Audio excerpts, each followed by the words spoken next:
You are listening to the People Centric Podcast, where we talk through the toughest challenges that people face at work and give practical advice to fixing those challenges. Thanks for joining our movement to create workplaces that are happier, healthier, aligned, and empowered by putting people at the center of all that we do.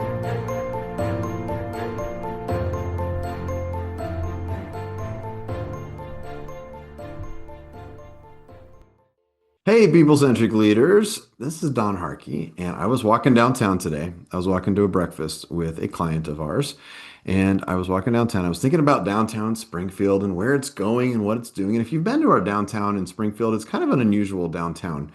Downtown in Springfield, it doesn't look like a downtown. There's not like really tall buildings. And even though we're a decent sized city, we've got like 170, 180,000 people inside the city proper, and probably a million people if you go to the areas like around surrounding us.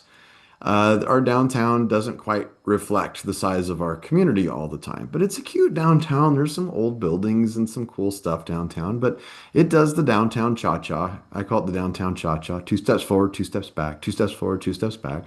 And our office has been downtown for a long time to support the community. And I was thinking a little bit about conversations I've had with people recently who say, why not downtown? What's the problem with downtown? And one of the number one things that comes up is parking.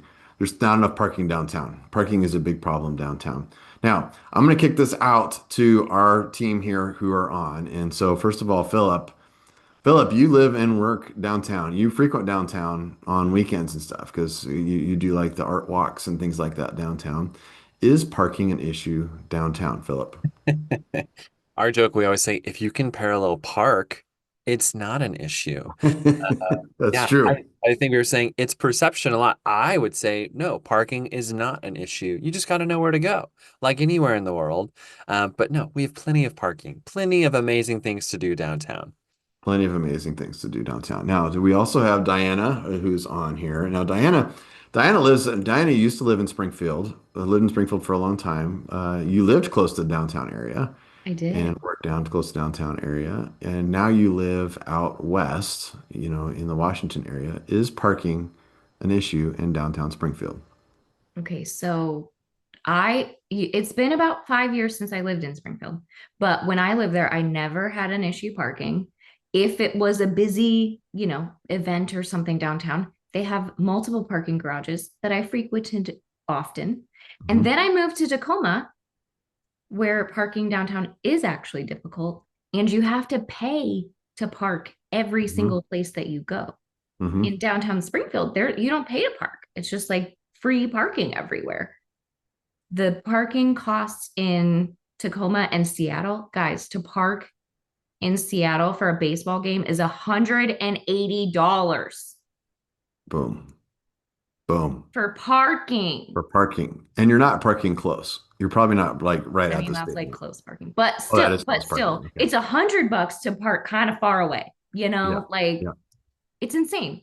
So I personally don't feel like Springfield has a parking problem. I think they have a perception and a education problem. If they had to live in a city like mine and had to pay for parking every time, or, I don't know, Yeah, I think search for hours. the problem is, can I park right in front of the door I want to walk into for the shop or the meeting I'm about to have? If that is the standard and requirement for parking, then downtown has a challenge. But every downtown would, right? That's not how downtowns work or many places. So I think that's really the difference, right? If I can't see and walk to the door within 5 steps, that's unacceptable. That's And unacceptable. that's not the solution. Yeah. So some people are listening right now going, is this an episode on parking downtown? What are we doing right now? No. What we wanted to do is what this made me think about is why are people sometimes stuck on problems and not problem solving, right? And so if you are inside of a business, whether you're frontline or you are an executive or you're a manager in the middle, there's solving problems as part of your day. So what we want to talk about is why do people get lost on problems and not solutions? Why are people not solving those problems? It's really not hard if you take just the conversation that we had just now about parking downtown. The problem isn't that there is a parking problem downtown. There's plenty of places to park.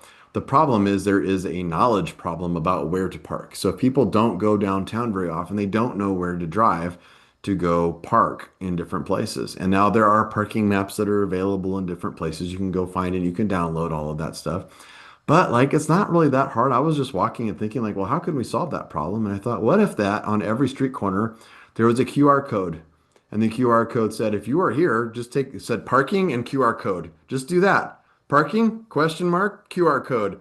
Scan QR code, like quick, scan that QR code and it would tell you where the parking places are near that corner, right? And then it would say like go if you are really close. Because I have been downtown with people who are trying to park. Like, where the heck do I park? And like, there's a massive parking garage that's free that is a block away. That's just right over here, and we'll have to walk for about a minute to get to where we're going. But it's fine. It's right there. But I think there's things like that. So it's not hard to solve some problems that are out there. And we work with enough clients that sometimes we'll hear them bring problems or have employees bring problems back that are not really that big of a problem, right? I was thinking about we had Bethany on our team. Her computer, her USB ports were not working. They weren't working anymore. So Ashley on our team went into problem solving mode, and I was thinking of how grateful I was for Ashley. And I was talking to actually another client of ours this morning about Ashley and what she does. And Ashley, shout out to you. I know you're going to be editing this later. But Ashley, not only didn't just take this and go like, okay, there's two ways she could have responded. Okay, Bethany reports that her USB ports are no longer working on her laptop. Bethany, by the way, tried multiple things to get them to work before reporting the problem to Ashley. Ashley very easily could have turned to Diana and said, Diana, Ashley's computer is not working, or Bethany's computer is not working. What do you want to do? Do you want to get a new one or do you want to repair this one? Now, Diana, I just saw you shake your head. Did you even know? This is the first I've heard of this. This is the first you've heard of this. Now, there's 6 people on our team. There's not that many people on our team, and you are the COO, and you did not know that one of our people's computers was not working properly. That's correct. Yeah. Okay. Yeah. This will come up in your job performance evaluation. I hope it does. I have lots to say about it. Lots to say about it. It shouldn't come up and you shouldn't have to know, right? Because, why don't you not know? You don't seem worried about it. Why are you not worried about it, Diana?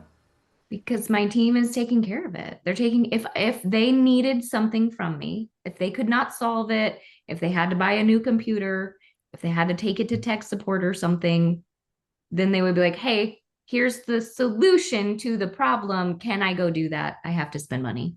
Cool. Yeah. Great. Yeah. I don't need to know yet. They're taking some steps. They're not just coming to you right away going, oh, this didn't work. I haven't tried anything. And I'm just going to try to give it to you and go buy a new computer for me. And then boom, you drop a couple $1,000s on a new laptop or something. And suddenly like, okay, actually it was just some dust in the USB port, or you were plugged in something that didn't work or something. We know that the team's going to go and troubleshoot stuff. So first of all, like let's talk a little bit. Can you help people? Everybody wants that. Like everybody that we know that wants other people to go solve their own problems. Can you help non-problem solvers become problem solvers? I have so many things running through my head right now.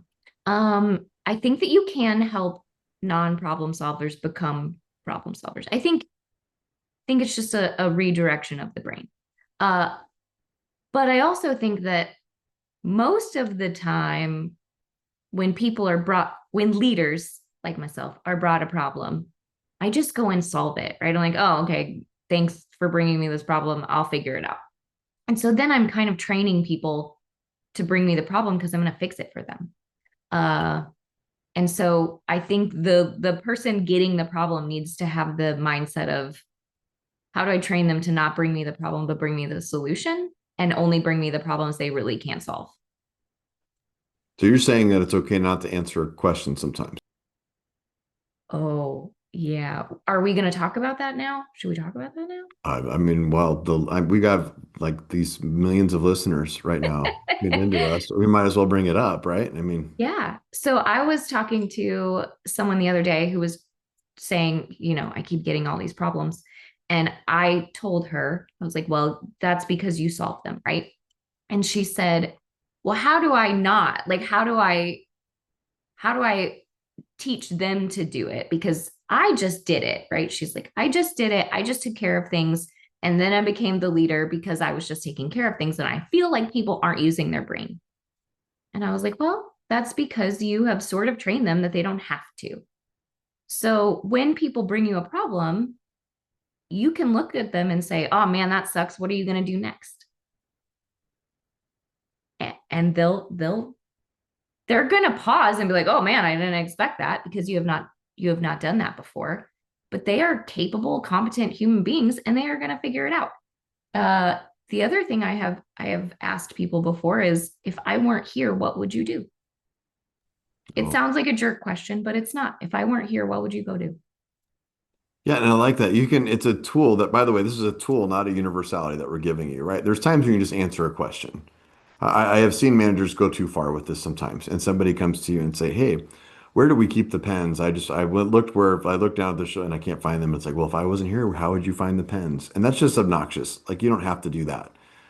Sometimes you just answer the question, right? But if your people are not good problem solvers, then sometimes what you have to do is make them practice problem solving, right? Try to figure stuff out, give it back to your people to be able to solve. Or bring that to me. There's the old adage that I've heard managers say. I was having lunch with or breakfast this morning with Randy Caldwell at Holloway. Give him a shout out. I know he listens to our podcast and his team does too. And he was talking about how he wants his people to bring me solutions, don't just bring me problems. Bring me solutions to things. Now, I would also temper that. Everything that we talk about there's a dial on it, right? We just did an episode on dials and levers, and everything we talk about is a little bit of a dial. Sometimes I think you need to be open to your people saying, I really don't have a solution to this problem and I need to talk through it with you. And then then you can talk to the other person and say, did you just come to me the instant you have this problem and you have no idea what to do and you haven't applied your brain to it? Or have you been working this problem and applying your brain to it and you just need somebody to collaborate with you to solve it, or you're lacking some knowledge to solve it, or what is it? There's a difference between those two things. Somebody does not have to have a total refined solution to bring a problem out. Because I talked to another CEO of a company recently who she said, I've been trained that I don't bring problems, I only bring solutions. And she was struggling sometimes because her team would bring a problem and she wouldn't have an answer. And so she would struggle on her own trying to solve this problem without bringing her team into it. And then she would get stuck on problems and her team would get stuck and frustrated on things with it could have been working on together. So there's a little bit of a not dial on that. But if your people are not solving problems, are not good at it, and they just bring you questions that are really, really obvious to answer, then you probably should dial it up a little bit. I'm going to challenge you to answer the questions. There's a few leadership groups that I'll ask the question. Usually it's a go-getter in the group. We talk about our communication styles. The go-getters hate group problems because they're like, I figured it out already. It took me 3 minutes. You're all wasting a bunch of time. So sometimes I'll throw the question out to a group and just say, like, how many resources are represented here right now? And usually the accountant's like, oh, thousands of dollars, an hour of executive. You have your whole executive team in a room for an hour. This sounds like the start of a joke. How much money is being spent? And you're like, thousands of dollars. And that means there's thousands of dollars of resources of the brain trust not being in play somewhere else. So I say, like, there's a reason we get together. Why are we together now? And so we could, as a team, all talk about how one person's computer isn't working, or it could go directly to the COO. But I love that example. You're like, this is clearly a problem we don't have to bring to the whole room, to the whole table. And so I think there's that pressure, though. The CEO you mentioned, Don, if they think they have to solve it all before they get to that room, then really all your leadership time is just spent on talking to each other about your solutions you made, and you're probably missing opportunities to talk about the real problems that a lot of you are primed to solve. And I love the example of, at the front end level, I think we've coached with some folks where we'll say just like, what are the 2 or 3 things you've tried before you came to me? And there's something about making it specific where it's not just like list every single thing you could possibly try, but what have you actually tried? Just to Diane's point, if I wasn't here, kind of the It's a Wonderful Life question, if I wasn't here, what would the world look like? And I think some leaders would say it would look terrible. That's why I love It's a Wonderful Life. The town is in disarray without me existing. You're like, what if it wasn't? What if someone else stepped up and also took the lead? So to your point, Don, there's different ways where maybe you think, okay, at what level can you help people start to problem solve? Yeah, that's good. So let's dive in. So that's kind of our role as managers, to help our people to problem solve a little bit more, is to make them do it. Like, don't bail them out when they're not problem solving. Let's help them to problem solve. So let's go through like the process of problem solving. So I'm sure there's some people that are listening to this saying like, I hate when I go to my manager and they tell me just go solve a problem. Like I don't, how do I approach this?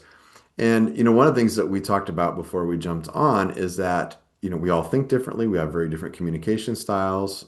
Giving a link to our past podcast episode on communication styles, we talked about the four major types of communication styles.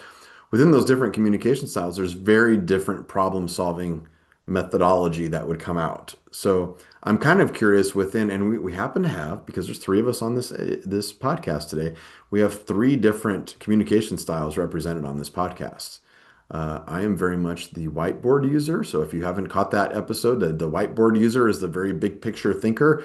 Give me a team and a whiteboard, and that's a good day for me. I don't need to know what we're going to talk about. Just give me, it's just ideas, thinking about the future, big picture stuff. Like I love that. We're just going to brainstorm things. That's a good day for me.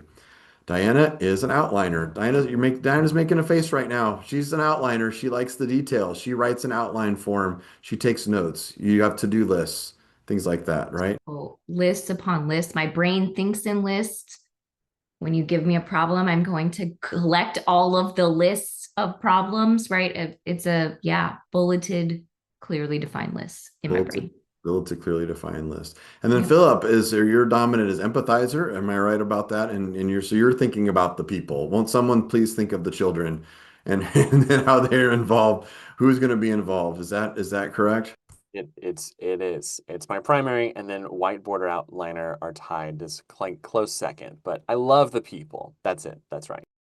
Thinking about the people side of it. So let's talk a little bit about like your approach to problem solving, and let's see if we can find some commonalities on it. So let's start, Philip. We're going to throw this to you. So I'm going to give this to, we're going to give you a little, I'm giving you just a second to heads up, think about this. Like when you get a problem, like what's your go-to methodology for solving the problem? What do you think about in terms of what do you go to first when you say, wow, we've got this problem. What can we do to solve it? I love this question. Yes. It's funny. I am an empathizer in that I think who's involved. So I truly imagine the web or the org chart or all the different people involved, right? Who are the main characters in the story? And then I think, okay, of those main characters, who are the primary stakeholders? What do they need? What do we not get? So, one example I think typically, right, that we come across is if communication is a challenge for a team, I'll just think, okay, well, who's ultimately responsible for getting that across? And what are we missing? I also am an outliner and whiteboarder secondary. So then I think like cost, what is the barrier? What are the ingredients I need for success? And I kind of go through the lists of, okay, what's my best solution? And is that viable with the people and the resources I have? If it isn't, then I kind of go through this staccated amount. And then in all that, like, how do I build the buy-in to make it happen? Do I need all the people? Do I need just one person? And kind of build an ingredient list from there. So there's some really good lessons in that for all of us, right? Because one of the things that, if you haven't picked up on this already in the communication styles, you have a dominant style that you probably follow, but there's something to be learned from every style. And I like that as you think about what stakeholders are involved and how do I get their feedback. I know, Philip, we have lots of conversations about the community. How can we improve the community? And whenever I say something about the community and I complain about it or say, boy, there's an opportunity that's here, Philip usually ask me the same question. It's like, well, have you talked to such and such? Have you talked to such and such? Have you talked to such and such? And the benefit of doing that is a lot of times when you do that, you might learn something you didn't know. Like you might be approaching the problem the wrong way. You might not, the problem may not be as big a problem as you think it is. Or the problem, there might already be solutions to the problem that are out there just need to be executed. Maybe you don't have to start from scratch on something. So you learn something from people. So that's good. That's the empathizer's strength in terms of problem solving, right? What's the weakness? What's Philip? Where do you get stuck on problems as an empathizer? Like what does an empathizer get? Where do you get lost in problem solving? I think an empathizer could get lost in just really first even saying, is there a problem?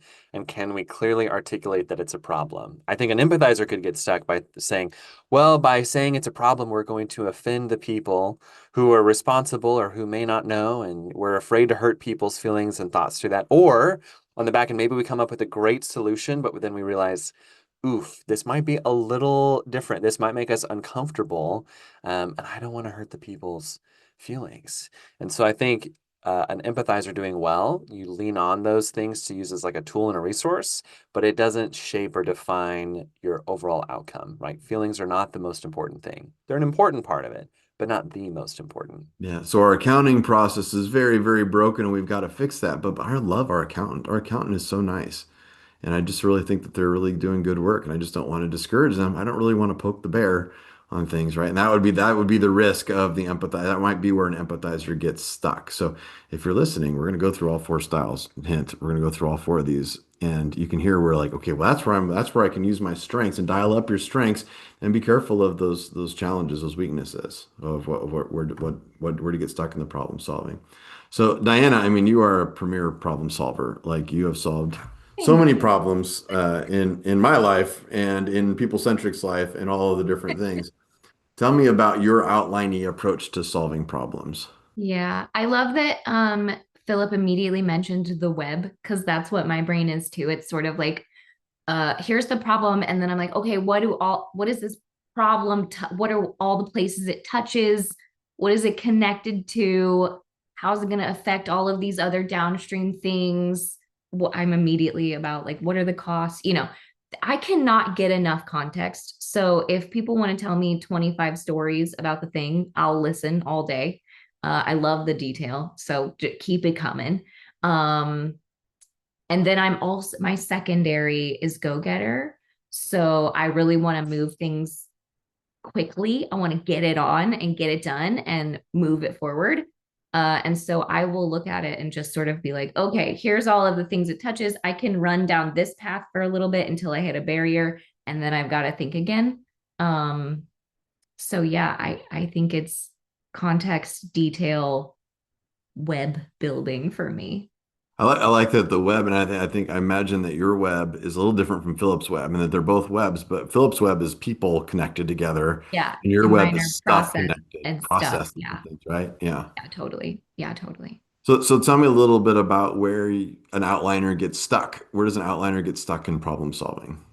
Well, I think there is a such thing as too much detail, and there is such thing as too much context. I don't need all of that, right? But I can easily get sucked into doing that over and over. Like, okay, well, let me re-outline that. Oh, I have a new bit of information. Let me re-outline it. Like, oh, I have a new tiny thing that doesn't really matter, but I still need to re-outline it.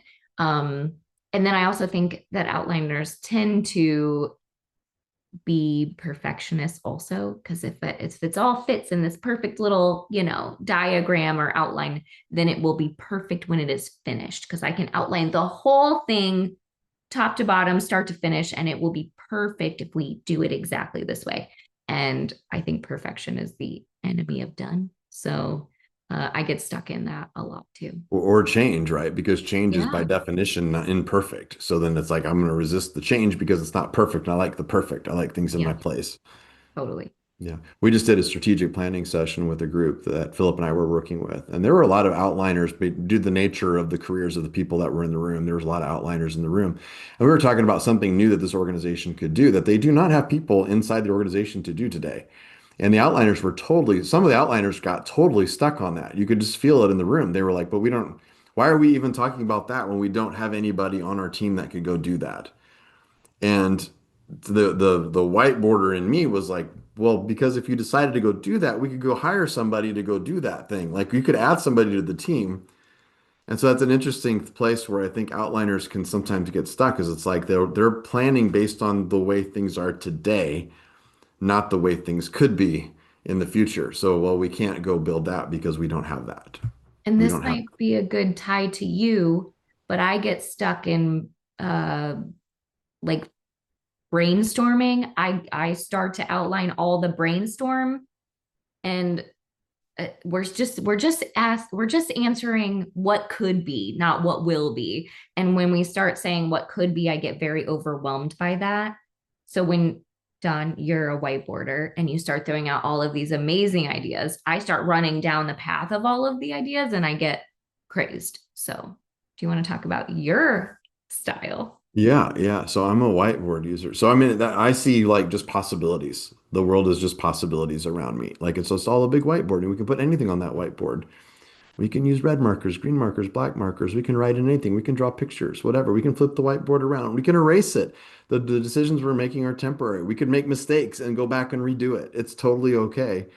So when I walk through downtown in the morning and I'm thinking about like the parking thing, I think, well, why don't we just have QR codes around there? Why don't we have when you press the button to cross the street and it just goes, wait, wait, wait, crossing now open on Walnut Street. And it tells you that. Why doesn't it just tell you, by the way, there's also parking around the corner if you wanted it? Or by the way, did you know that there's a really cool ice cream shop down the street here? Or did you know that the coffee shop down around the corner is open and it's really good? Like I don't know why like that like how do we use that? Those are just ideas that go out. So yeah, I think whiteboard users in terms of problem solvers, we tend to think of lots of different problems that can be lots of solutions because anything's on the table. We can think about new staff, we can think about new companies, we can think about new ways of doing things. That's where I like my whiteboard user. And we're the perfect problem solvers. There's no problems with being a whiteboard user. Yeah, there are. It's so fun. I got so distracted by that. Yeah, there are a few. There's a few moments I've seen whiteboarders, Don being one of them. There's like a challenge of, I think it's hard to comprehend the outliner's narrow roadways when you're a whiteboarder, right? You're like, you live in such a boxy world. I can't even navigate. Like, what is that? But what I love about a whiteboarder, there's this children's book, and I can't remember it now. It was one of my favorites as a kid where there's this guy that has this crayon or this Crayola, right? And I think it's purple. And like whatever he draws becomes real. And I love to imagine, because it's very true, like that's how Harkey lives. That's how whiteboarders tend to live, right? You're like, I can create it and it's real. And I think the challenge for outliners sometimes, or the go-getters, it's like, well, the go-getter's like, I don't know if I have time to wait around for you to finish drawing out your great idea. Like I'm just gonna start running forward. And an outliner is like, hey, I need more of a plan before we start assuming that this is real. And an empathizer, probably can lean whiteboarder, but it's like, what about the people before we make it so? One of the things you said, though, Don, that I also loved was like helping someone unlock. One thing that you did that we did with this group of a lot of outliners, we just kind of said the same thing multiple times. And it was around the fifth time we kind of floated this whiteboarder idea that the person was like, oh, now I'm getting it, right? Like they're so outlinery. It took them a little while for this cloud of this idea to appear in their world, but they did eventually get there. Yeah, and I like it. You highlighted too, Philip, like the problem of the whiteboard user is because you can think of anything. Anything is not focused. Anything is not good for action. Like we can solve any of these problems. I was thinking of going back to the example earlier of like Bethany's USB cables, but USB ports weren't working. So then, like Ashley's trying to figure out a workaround. So she's looking at different docking stations to use that would plug into the part that is working on her computer, which would have been mine docking station. So she borrowed my docking station and somehow moving the docking station disabled the docking station. We haven't figured that out yet, but my docking station no longer works. So then Ashley bought a new docking station to make that work and all the cords and all the connections that needed to be happened. So I connected that and now my docking station works better than it ever worked before. Like the new docking stations are better than the old docking stations. So that made me think, you know what? Those docking stations are great. Like we have trouble connecting on our TVs in different places. Maybe we should just buy a docking station for every TV that we have, and we could put that out there and we could stick that in. So then I started looking, hey, I'm going to look up what's the prices of all the docking stations, and I'm going to just buy all these docking stations and then put this in all these other places.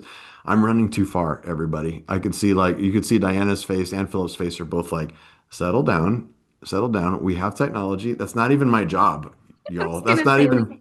the CEO does not need to be doing that right now. It's a bad thing for you to be working on. Ashley has worked a lot on connecting those things. Ashley's got thoughts and I mean, she's got a plan for it. She's thinking about how we're upgrading our technology. And if I go and I run down that road, then it's going to anti-problem solve. Ashley's going to disengage. Like, okay, why are you trying to solve all these problems? What are you doing with all these different things? So that's the dark side of the whiteboarder is that we over ideate. We get lost in things. And a lot of times we leave those details hanging. Like it's not a problem. That's not a problem. That's not really an issue. And those details might be really, really important. They could be really, really important. So the one that's not represented kind of is because Diana's number two on hers is the go-getter, right? The go-getter is the person that's like fire ready aim. They're just go, go, go, go, go. Where do go-getters thrive in problem solving? How does a go-getter approach a problem? I mean, technically mine are tied, so it's so hard. I have no gas or brake pedal. I just like go. I do think that I thrive when it's like, oh, it's a short timeline. Cool, I got this. Like let's go get it done. Um, and even if it's a long timeline, my outliner will be like, okay, let's do this part, go get it, and then we'll come back and go get that, and then go get that. And so I feel like we're the speed it up. We don't need to talk about this anymore. I already know about the people. I already know about the stuff. Like I heard the concept, let's go. And so I think we do really well when we're like pushing other people to go or trying to get things done and just go. But I think if I didn't have the outliner, if I was like a go-getter whiteboarder, I would burn the world down around me just getting stuff done. Like I don't, and nothing Just would ever chaos creator, right? Just all chaos. the Yeah. stuff. Just Yeah. chaos, no order around me. It's all chaos. Yeah, totally. I like that. My favorite go-getter story, as I'm a history person, and I love like the Civil War, the show from the Ken Burns special, which is a classic, right? It's an older one, not the Civil War. That's been around longer, but like the Civil War, the show's been, I think it's 30 something years old now. But there's a story that Shelby Foote shares, and it's about Custer was a young general during the Civil War. You all know the story after the Civil War. That's kind of bad, but he was gaining some notoriety, and some of the Union generals the whole army was stuck at a river, and they were looking at all of these maps, trying to figure out like where's the best place to ford the river. How deep is this river? Can we get across it? Is it safe? All these other things. And they were all debating this, looking over these maps and debating what they should do. And they were taking too long. And suddenly they hear Custer shout, and he's on his horse out in the middle of the river. And he goes, "It's about this deep right here." Like he just rode I'm going to ride my horse out in the middle of the river, and I'm just going to show you. And it wasn't that deep, and it wasn't that dangerous. And so then they just followed him across there. So go-getters are good at that. Like I'm just going to try a thing. And if it works, great. If it doesn't work, I'm okay with that. Like go-getters tend to not have permanent solutions either. Yeah. What's the But downside of the I was go-getter? gonna say, but in that story, me personally, I can like run over people, right? We run over people, we run over process, we run over things because we're just like, let's go get it done. In that particular story, bro could have died. Bro could have just like led everyone to their deaths. I don't know. Probably not cool. Well, and he did. Like in that example, like, years later, 20 years later, he's out, little bighorn. I don't know if you know the story. Custer's like, I'm gonna go after this group, and he's not really thinking. He didn't really like. There were scouts that were like, shouldn't we go scout ahead and see how many there are and what's going to happen? And they're like, nah, let's just do it. Let's just do it. And he ran his 300 troops into thousands and thousands, and they got wiped out. And he did. He literally let everybody that was in his company to death. Like they all died, including himself. Yeah. Uh, so go-getters probably could take a beat and plan for a Take a second. minute. Just take a minute, find an outliner, just for half a second, maybe an empathizer, and just like take a breath. Take a breath. Take a breath. What could happen here that would be bad? What can we do now? And then what can we go get now? And what should we do later? Right? That's the balance of that. So I like going over those four because I think, first of all, if you're listening, whether you're taking our assessment or not, and if you haven't taken our assessment, you can go to our episode just look at our podcast. There's an episode on communication styles. You can check that out. And I believe the assessment's even in the notes there, and you can even go take the assessment. It's free. No big deal. Just to go take it. And we're not even a market to you, by the way. We ask you for your email so we can send you the results and stuff. Just take it. Just take it. Whatever. It's on us. But even if you don't take the assessment, you probably heard something. You're like, I identify with that. I can identify with Philip. I can identify with Diana. I can identify with Don. I can identify with General Custer. Whoever it is that you can identify with, that's probably you. And hopefully we kind of gave you some ideas of saying, okay, that's where I'm at my best in problem solving. That's where I'm at my worst in problem solving. But I'm going to go back to something that Philip said that I like a lot is if you're dealing with a fairly complicated problem that deals with a lot of different people, asking who could be involved and thinking about that web, the advantage of that web is not also just so you're getting stakeholders involved, but maybe if you are a go-getter, maybe you're adding an empathizer to your team. Maybe you're adding a whiteboard user to your team. Maybe you're adding an empathizer to your team. You're adding the people by working as a team that have the strengths that you don't need. So like Diana and I have been working together for a long time, and I think we do really well at problem solving because we have a cadence. We know Diana knows when to call me and say, okay, we need these ideas. Or I know when to call Diana and say, hey, I'm just thinking about these things. We just did it this week. I threw two totally random, off the wall ideas to you. I know you don't remember them, but I know you will when I bring them back up. You'll remember when I bring them back up to you. Yeah. Um, I talked about like never mind, it's not It's not expectations, important. whether you meet your own expectations or other people's expectations or you don't meet those expectations was the idea. And I Yeah. just said, hey, Diana, I'm just throwing this out there because this might come back around. I'm just putting this on your radar.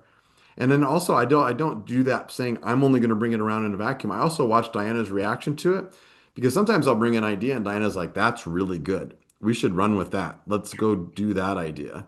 Yeah. And then Diana and I have to think, okay, let's start to champion it. Let's start floating it out to our team and like putting out little bits. And so then the Phillips of the world can jump in and say, that's a really good idea. Have we talked to this person? Have we talked to this person? Here's who we're going to need on our team. And then you can use all of those communication styles, right? It's called partnering for performance.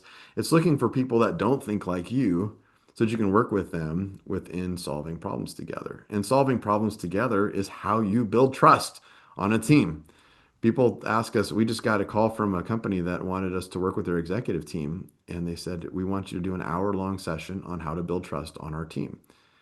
And I told them it actually takes an hour and a half to build trust on your team through an outside session. And I said that kind of jokingly, tongue in cheek, because that's not how you build trust. You build trust by doing the other things right over time. You can't just build trust.